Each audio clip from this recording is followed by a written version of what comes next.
pinapatay-patay na. Ay, ang layo. Hindi siya makita. Hindi pumalag, chef. Hindi nga siya pumalag eh. Bakit? Dahil nasa pagkano? Siya, tama yung pagkamatay niya. Nakalak. Yeah. Pagkano? Yes. Kasi hindi, kasi pag nakikita ko yung boy namin, lipasan na lipasan niya.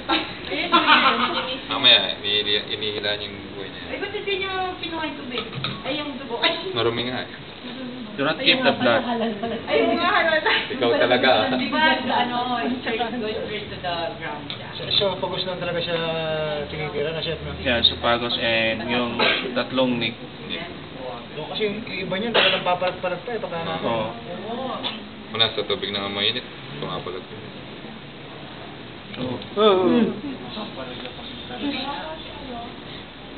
Patay na yan. Hindi na kinukuha ng buhay niya. Mamamatay din yan. Aawin lang.